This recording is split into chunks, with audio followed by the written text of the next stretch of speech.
यहाँ कैसे? हाँ, credit card? Credit card, personal loan, home loan, तीनों। नमस्कार दोस्तों, मेरा तो सिर्फ स्वागत है आप सभी का एक बार फिर हमारे YouTube चैनल में। दोस्तों, आज के वीडियो में हम बात करने वाले हैं सिबिल स्कोर के बारे में। सिबिल स्कोर क्या होता है, ये कैसे काम करता है, किस तरह से आपका लोन, क्रेडिट कार्ड इसे इफेक्ट करता है, या फिर किस तरह से अगर सिबिल स्कोर कम हो तो आपको कोई भी लोन ऑफर नहीं किया जाता या फिर कम ऑफर किया जाता है। ये सब चीजें कैसे होती है, ये इस वीडियो में हम देखने वाले हैं। दोस्तों, मैं हूं विशाल, आपका दोस्त, और ये चैनल पे आपको दी जाती है सबसे सही और सटीक जानकारी। तो वीडियो को आखिर तक देखिएगा और समझिएगा कि आपके लोन क्यों रिजेक्ट हो रहे हैं या फिर आपको लोन क्यों कम ऑफर हो रहे हैं।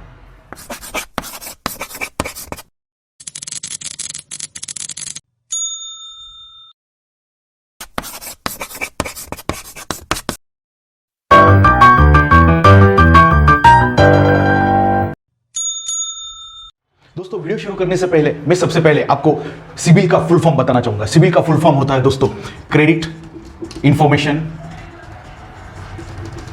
Bureau India limited.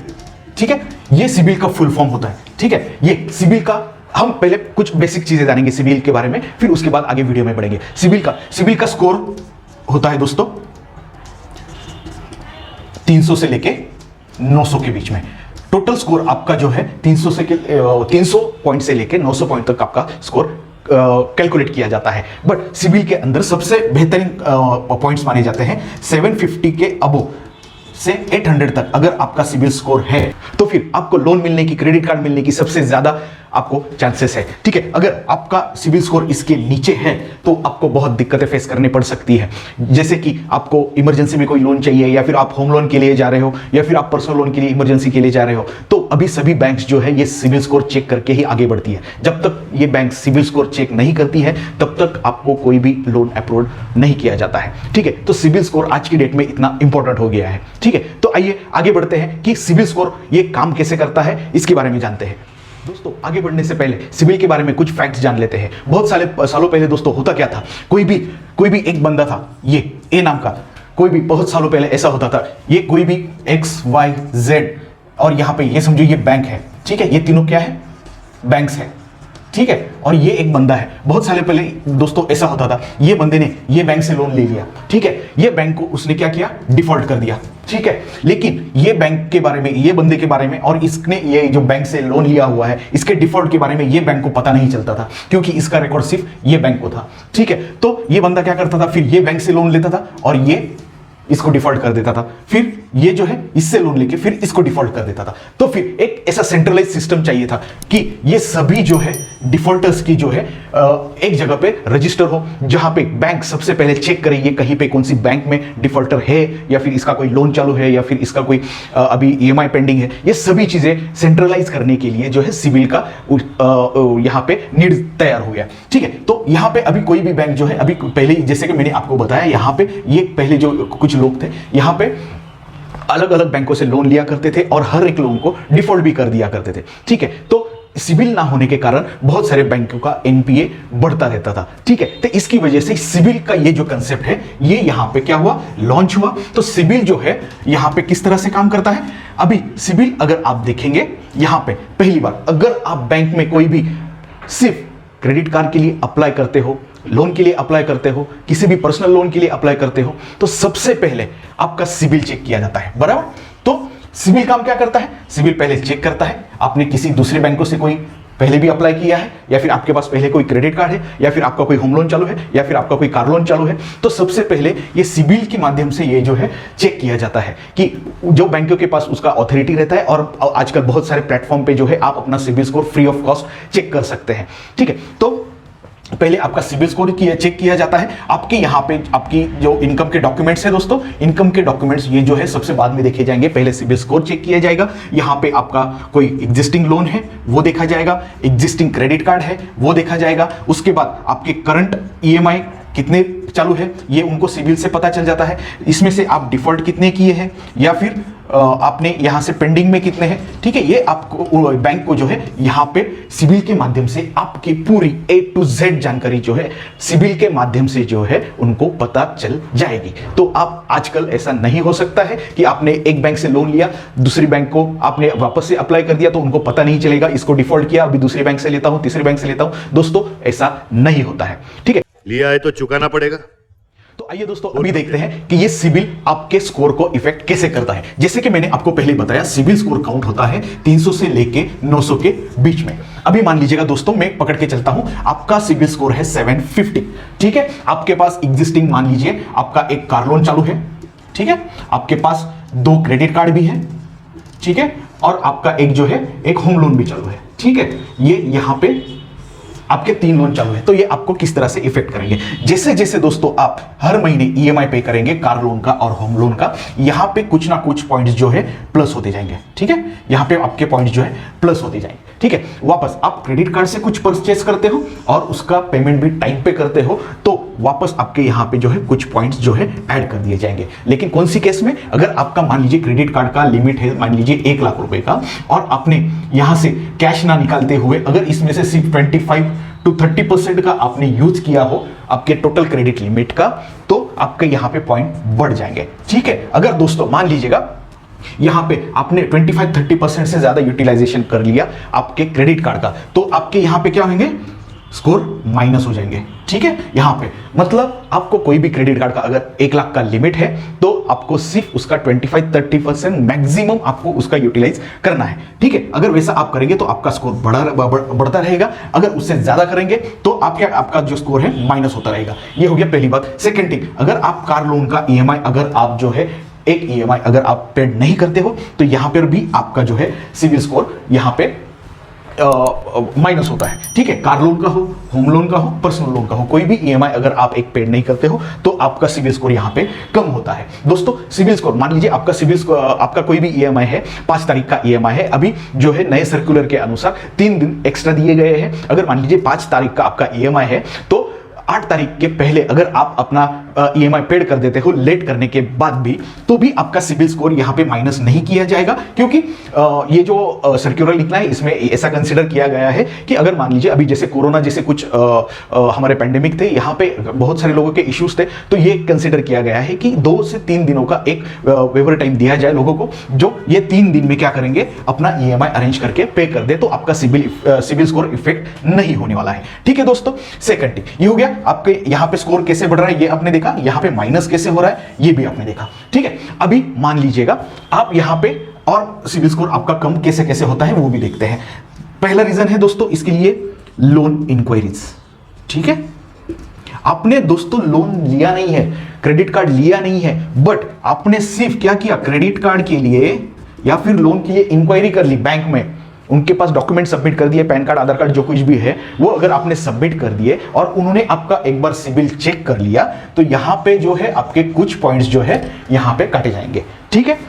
जितने भी ज्यादा इंक्वायरीज हो उतने पॉइंट्स आपके कम होंगे, ये आपको बात समझनी पड़ेगी। सेकंड थिंग दोस्तों, मान लीजिए अभी बहुत सारे ऐप्स जो है जैसे पेटीएम हो गया, क्रेड ऐप हो गया या फिर फोन पे हो गया, यहां पे जो है आप अपना फ्री सिविल स्कोर चेक कर सकते हैं, बट मैं आपको कभी भी रेफर नहीं करूंगा। बहुत ही इमरजेंसी की केस में या फिर बहुत ही रेयर केस में आपको अपना सिविल स्कोर चेक करना चाहिए। वहां पे जाके अगर आप अपना सिविल स्कोर चेक करते हो तो वो भी आपको यहां पे इफेक्ट करेगा, इफेक्ट कर सकता है, ठीक है। आजकल लोगों में ये बहुत आदत लगी है कि ऐप अपने सामने आपके मोबाइल के सामने ऐप ओपन हुआ है, वहां पे आपको जो है पॉपअप आ जाता है, अपना सिविल स्कोर चेक कीजिए, बैंक बाजार हो गया या फिर ये पॉलिसी बाजार, यहां पे बहुत सारे जो है अभी ये पॉपअप दे रहे हैं, अपना सिविल स्कोर चेक कीजिए, अपना सिविल स्कोर चेक कीजिए, फ्री ऑफ कॉस्ट करके।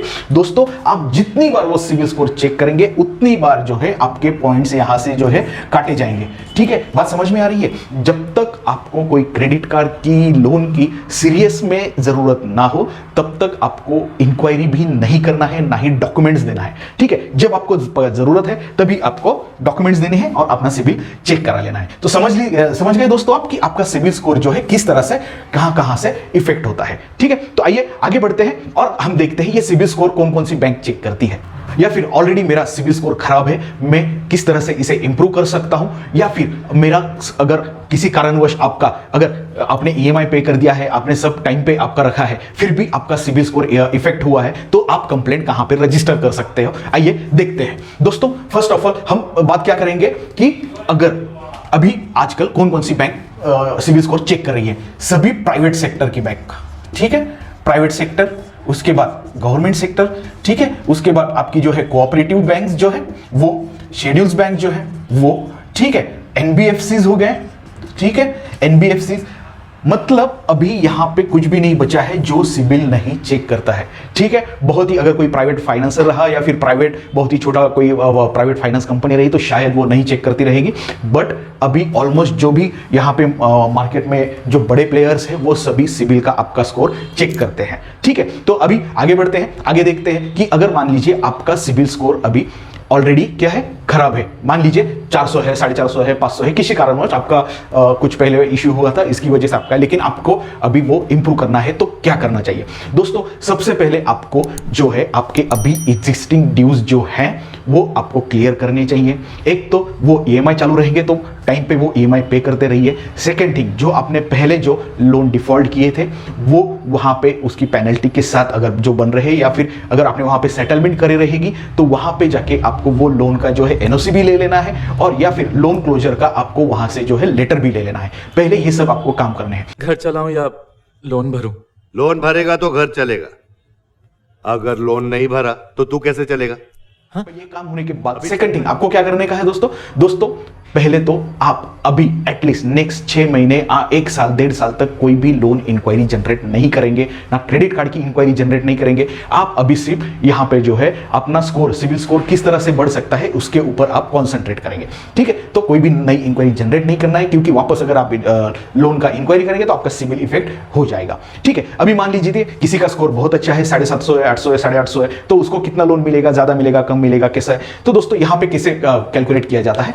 फर्स्ट देखिए, आपका लोन लेने का जो है ये मान लीजिए एक बैरियर है। ये जो बैरियर होता है दोस्तों, ये सिर्फ आपका लोन लेने के लिए आप एलिजिबल हो या नहीं हो ये देखने के लिए होता है। इसके बाद आता है दोस्तों आपके इनकम डॉक्यूमेंट्स, ठीक है, जैसे कि आपके आईटीआर हो गए, या फिर आप सैलरीड पर्सन हो आपका, या फिर आपका खेती हो, खेती में से कुछ इनकम आ रहा है, या फिर आपका बिजनेस है, बिजनेस में से कुछ इनकम आ रहा है, आपका बैंक स्टेटमेंट, बैंकिंग जो है, एवरेज बैंकिंग जो है वो भी अच्छा है। अगर ये सब चीजें अच्छा है तो आपकी लोन अमाउंट जो है इसके ऊपर डिपेंड रहेगी। किसी किसी को 90% भी लोन मिल सकता है, 95 भी मिल सकता है, बट जब सिविल चेक हो जाएगा, अगर सिविल में आप पास कर जाते हो तो अभी आपको इनकम डॉक्यूमेंट्स जो है, इनकम डॉक्यूमेंट्स में आपको आपकी सभी चीजें वहां पे जोड़कर बैंक आपको जो है वो वेरीफाई करेगी और आपका इनकम देखेगी। उसके बाद ही आपको यहां पे लोन कितना मंजूर करना है वो भी बैंक ही डिसाइड कर लीजिए। मान लीजिएगा आपको सबसे बेहतरीन आपका सिविल स्कोर है 800 का है मान लीजिएगा, बट आपके ऑलरेडी कुछ लोन चालू है, आप टाइम पे अगर पेमेंट भी कर रहे हो, ठीक है, बट आपकी मान लीजिए महीने की इनकम कितना है 50,000, बट आपकी यहां पे क्या हो रहा है, हर महीने ऑलरेडी कुछ लोन चालू है, मान लीजिए आपके सिर्फ 25,000 जो है सिर्फ ईएमआई में आप ऑलरेडी पे कर रहे हो, और अभी आप फिर से लोन के लिए अगर अप्लाई करते हो तो यहां पे आपका स्कोर अगर 800 भी है तो भी यहां पे एक तो लोन आपका रिजेक्ट हो सकता है, या फिर आपका लोन अमाउंट जो है वो डिक्रीज हो जाएगा। मतलब 5 लाख चाहिए आपको तो शायद 1 लाख ऑफर किया जाएगा, 10 लाख चाहिए तो 2-3 लाख ये किया जाएगा। तो ये सिनेरियो समझ आ गया। इस तरह से अगर आपका सिविल भी अच्छा हो, इनकम डॉक्यूमेंट्स अगर आपके स्ट्रांग नहीं है तो भी ये इफेक्ट हो सकता है। ये दोनों का कनेक्शन है दोस्तों। तो ये दोनों सिनेरियो में भी हमने देख लिया। अभी बात करते हैं दोस्तों कि अगर मान लीजिएगा किसी का सिविल स्कोर बहुत अच्छा है, या फिर उसका ऑलरेडी कोई लोन भी चालू था, उसने ऑलरेडी टाइम पे ईएमआई भी पेड कर रखे हुए हैं, बट फिर भी किसी कारणवश, बहुत बार होता है दोस्तों कि संडे की वजह से, छुट्टियों की वजह से ईएमआई जो है आपकी अकाउंट पे हिट हो जाता है, कुछ ना कुछ टेक्निकल इश्यू की वजह से जो है आपका सिविल स्कोर जो है दोस्तों वो क्या होता है, इफेक्ट होता है। तो इसके लिए आप पहले क्या कर सकते हो? सबसे पहले दोस्तों आपको करना यह है, जिस भी बैंक से आपने लोन लिया हुआ है आपको उनको रिटर्न में या ईमेल पे जो भी वहां पे लोकल ब्रांच में जो रहेगा वहां पे आपको उनको रिटर्न में देना है कि ऐसा ऐसा लोन है, ये मैंने ईएमआई पे करना है, आपको रिसीट भी दिखा देनी है या बैंक स्टेटमेंट भी दिखा देना है कि आपने ये लोन पे कर चुके हैं, ईएमआई पे कर चुके हैं, बट फिर भी मेरा सिबिल का स्कोर जो है ये कम बता रहा है। ठीक है, ये हो गई पहली बात। अगर वो लेवल पे आपका इशू सॉल्व नहीं होता है तो आपको ब्रांच मैनेजर को मिलना है। ब्रांच मैनेजर नहीं होता है तो उनका कोई एक आपके सिटी का सेंट्रल, उसी बैंक का सेंट्रलाइज प्रोसेसिंग यूनिट रहेगा, उस यूनिट के जो हेड रहेंगे उनको आपको मेल करना है या फिर फोन करना है। देखिए दोस्तों, जब तक आप कहेंगे कि इतना सारा मैं अगर करता बैठूंगा तो मेरा बहुत सारा टाइम जाएगा, ये जाएगा वगैरह वगैरह, बट दोस्तों अगर आप अभी नहीं करेंगे तो ये ऐसे ही रहेगा, क्योंकि वो भी जो लोग वहां पे बैठे हैं उनको भी मतलब ऐसा रात में सपना तो नहीं आएगा ना कि यहाँ पे अभी ये बंदे का इसका सिबिल खराब हो गया, चलो अच्छा कर देते हैं। ठीक है, जब तक आप अपनी कंप्लेंट रेज नहीं करोगे तब तक वहां पे ये इश्यू सॉल्व नहीं हो जाता। नॉर्मली देखा जाता है ब्रांच लेवल तक ये प्रॉब्लम जो है सॉल्व होती है। अगर वहां पे भी अगर सॉल्व नहीं होती है तो आपको सेंट्रलाइज जो यूनिट रहेगा वो आपके सिटी का, वहां पे आपको ये कंप्लेंट या फिर ईमेल आपको भेज देना है। अगर मान लीजिए वहां पे भी अगर कंप्लेंट सॉल्व नहीं होती है तो आपकी बैंक का जो है एक ग्रीवियंस ऑफिसर होता है। ठीक है, आपको उसको मेल करना है, लेटर लिखना है, सब डॉक्यूमेंट्स उनको सेंड करने हैं। शायद आपका टाइम जाए, थोड़े बहुत पैसे जाए इसके पीछे, बट आपको ये करना ही पड़ेगा। और जब आप ग्रीवियंस को लेटर लिख रहे हो, मतलब बैंक का एक बहुत बड़ा यहाँ पे जो है एक सेटअप है जो सिर्फ कस्टमर कंप्लेंट हैंडल करता है ये डिपार्टमेंट के अंदर। तो अगर वो नीचे ब्रांच वालों को अगर वो सजेस्ट करते हैं कि ये बंदे का ऐसा ऐसा इश्यू है, सॉल्व किया जाए, तो वो फटक से आपका काम कर सकते हैं। और ये लेवल पे भी अगर आपका काम नहीं होता है तो आप जो है अपनी कंप्लेंट जो है अपनी आरबीआई को या फिर सिबिल की वेबसाइट को वहां पे भी आप रेज कर सकते हो। ठीक है दोस्तों, इस तरह से आपको ये सॉल्व करना है और आपको ध्यान रखना है कि आपका स्कोर कभी भी कम ना हो या एटलीस्ट वो मेंटेन रहे। ठीक है, तो समझ गए दोस्तों, आपको जो सिबिल स्कोर है, सिबिल स्कोर के बारे में हमने आपको पूरी जानकारी दे दी है। अगर फिर भी सिबिल स्कोर के बारे में आपको और डिटेल कुछ जानकारी चाहिए तो जरूर हमें कमेंट बॉक्स में बताइएगा, उसके ऊपर भी हम चर्चा करेंगे, डिस्कस करेंगे, वीडियो बनाएंगे आपके लिए। ऐसे ही दोस्तों फाइनेंशियल मार्केट से रिलेटेड, बैंकों के रिलेटेड, इंश्योरेंस के रिलेटेड, स्टॉक मार्केट के रिलेटेड अगर आप अलग अलग जो है वीडियोस देखना चाहते हो, हमारे चैनल को आज ही लाइक करें, शेयर करें और अपने दोस्तों में फॉरवर्ड भी कर दीजिएगा। धन्यवाद।